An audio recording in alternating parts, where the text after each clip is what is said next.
गुरुवरनाम पावननाम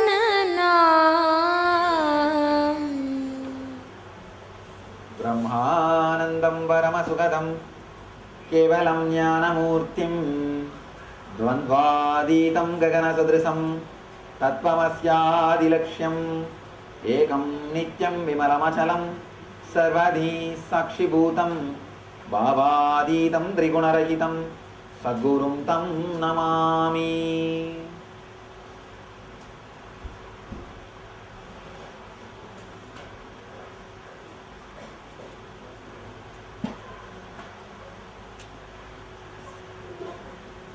I welcome you all with my love and respect to our home. I'll tell a small story, then I'll enter into the big story. First, a small story. I brought a small story for all of you. If I read it out, it will be really nice.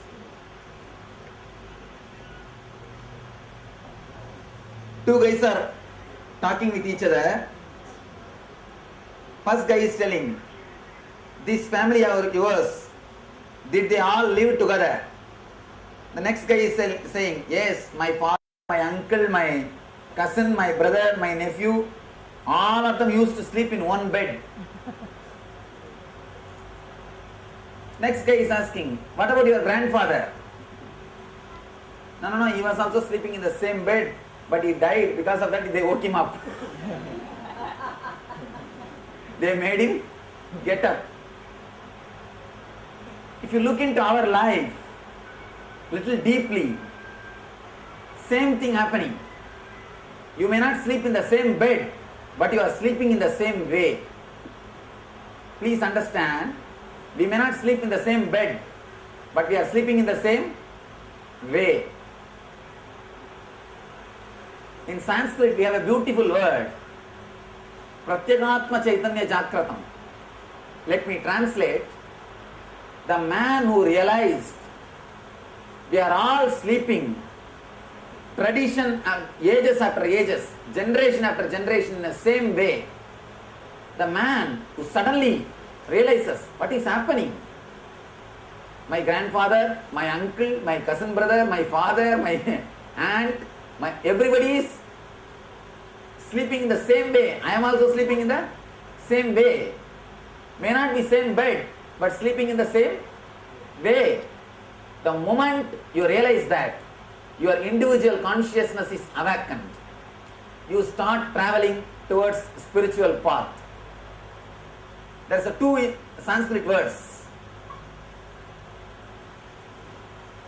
The way of life, which is going towards the dukkha. The way of life, which is going towards the ananda.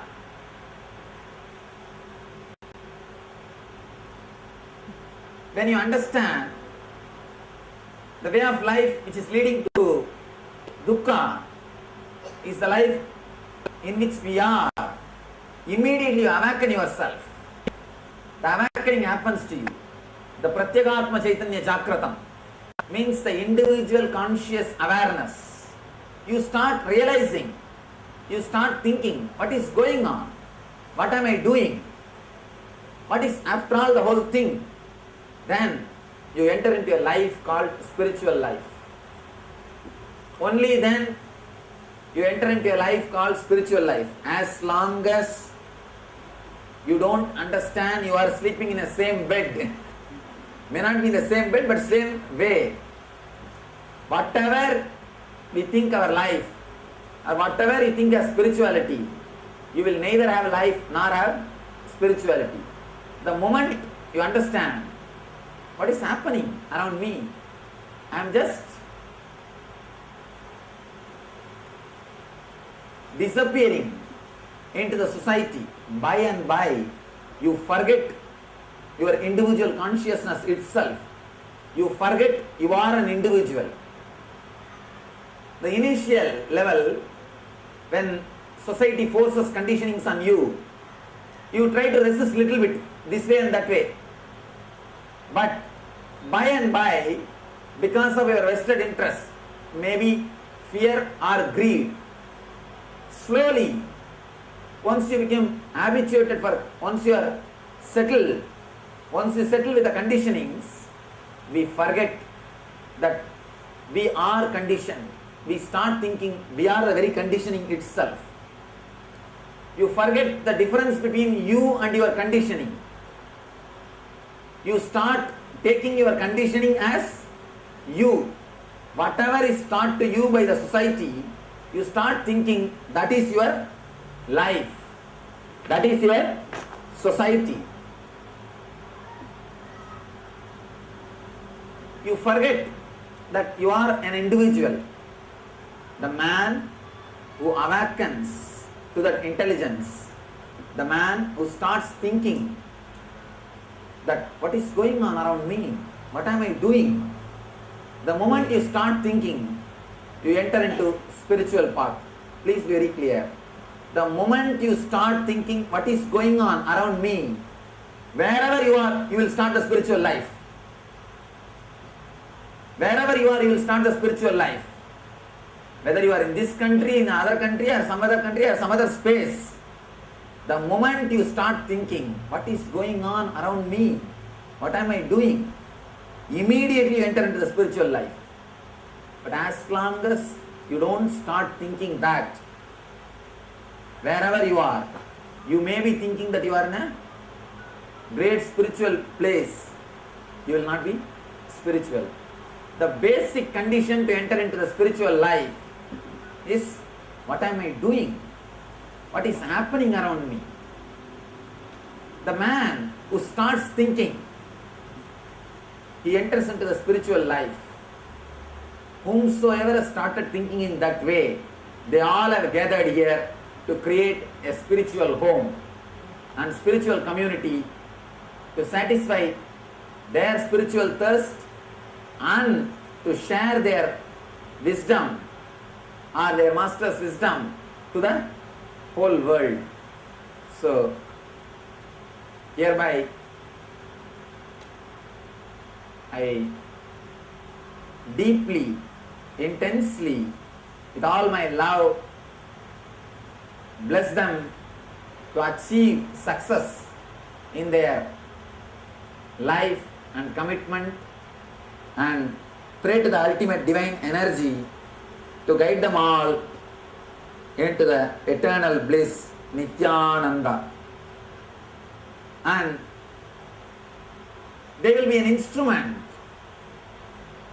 They will be creating base for all of you to come and have this spiritual wisdom and enjoy the spiritual ambience. Ramakrishna used to say beautifully, if you are standing long time in sun, if you come under a tree and stand in a shadow, it will really feel great. Same way, once in a while you can come into this spiritual shadow. You are all welcome to enjoy the spiritual shadow. This concept of spiritual community is originated, it is given to the planet Earth by the rishis. The Vedic rishis, Vedic seers are the people who created this concept.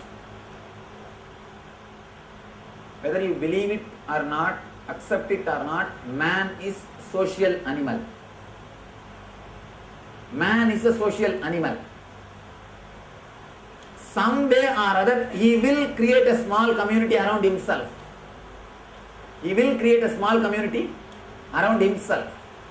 And he will live only as a small groups. He cannot relate with the whole universe.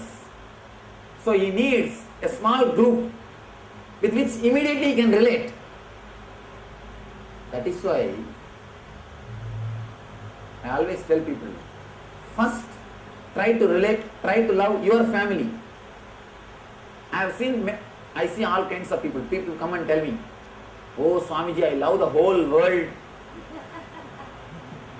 And I simply start laughing. Loving the whole world is very easy. Loving your wife is very difficult.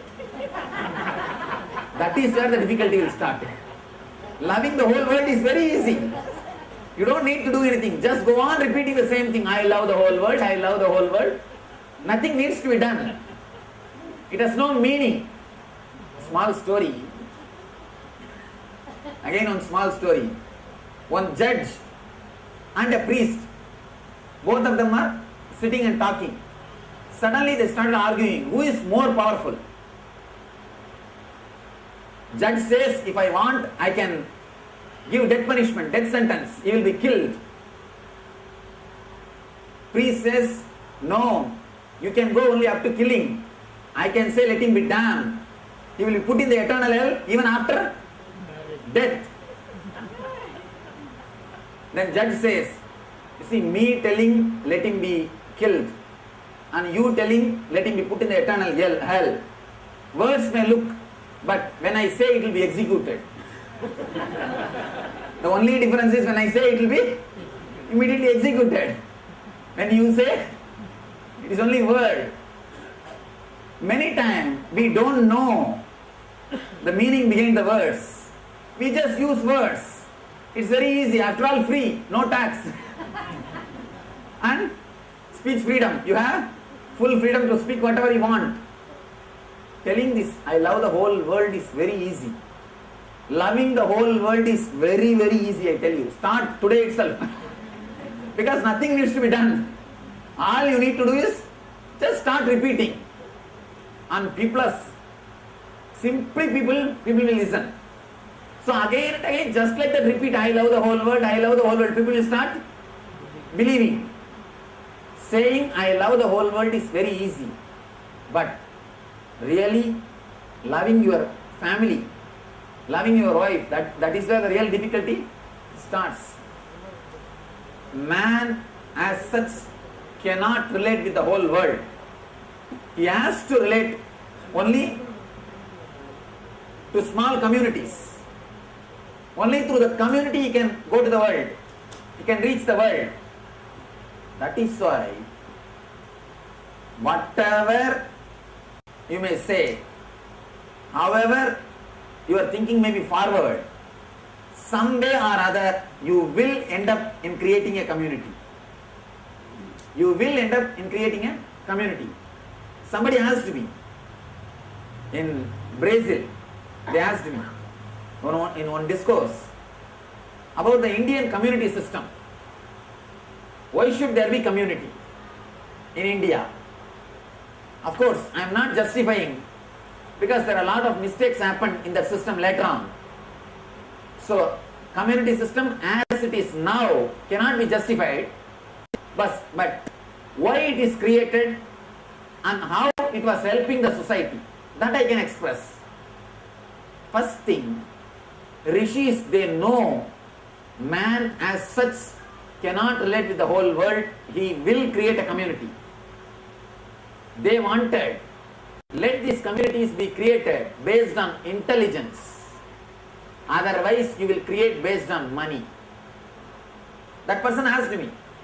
I heard that higher caste people, they look at the lower caste people in a very degrading way. They disrespect. I said, of course that is true. But understand one thing. In the other countries, Western countries or so-called developed countries, get into the aircraft and walk through the first class to the economy class. How the person who is sitting in the first class looks at you. Tell me, the person who is sitting in the first class, how he looks at you? Beggar walking. They don't put anything in your because you don't carry any bowl in your hand. But what their eyes say,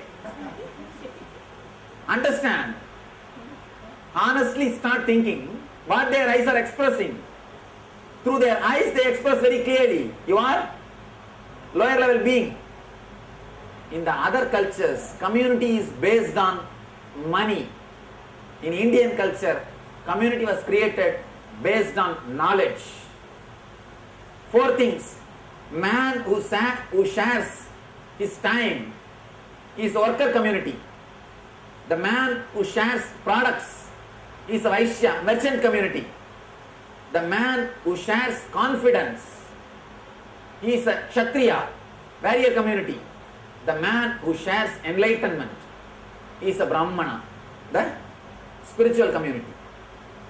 The community system was created. Communities are created in India based on wisdom, based on ideology.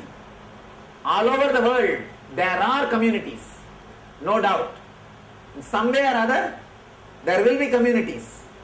But in India, we created the community system based on wisdom, not based on wealth.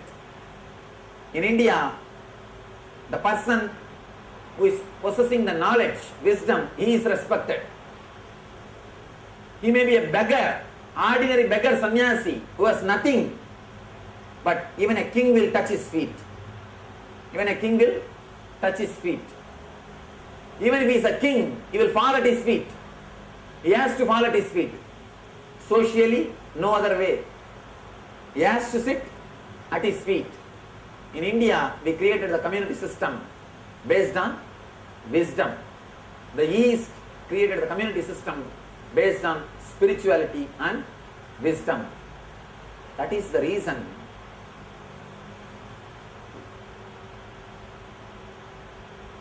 that society, there was no society which is invaded like India, which was invaded, and there is no society which never invaded like India. India is invaded by almost all the culture, but India never went outside to invade any culture. But still the culture is alive because the whole system is based on spirituality. The whole system is based on spiritual knowledge. All their community system is spiritual knowledge. Enlightened masters are the leaders of community. Enlightened masters are the leaders of the community. In the Bible there is a beautiful story. Some devotees requesting God, Genesis, please don't destroy this land. Then Genesis replies, Abraham requests. Then Genesis replies, if you can find 10 good persons in that country, I will not destroy that country. If you understand this Bible story, you will understand why India is still alive. The brother cultures of India, Babylonian culture, Greece, name whatever names you name, no culture is still alive. Indian culture is still alive. If Manu comes down, he will not find any difference if he walks in our village streets. He will find only one difference, the TV box. Except that, he will not find any other difference.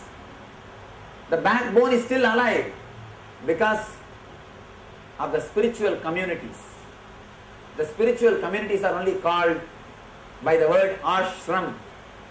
Please understand, ashram is not monastery. Even though monks used to stay in ashrams, ashram is not monastery. You should understand the difference between these two. Monastery is the place where the monks live together and follow the teachings of some master. When a living master creates, he creates only ashrams. When master dies, they become monastery. As long as the master is alive, they are ashrams. The moment master is dead, on the tomb of the master, monastery is built. So be very clear. Monastery is the place where monks live together and practice. And ashram is the place where monks also live, but it is not only for monks. It's a spiritual community. Brahmacharya, Grihastha, Vanaprastha, Sannyasa. All 4 level people live together learning spirituality, having the spiritual wisdom in their life and how to live.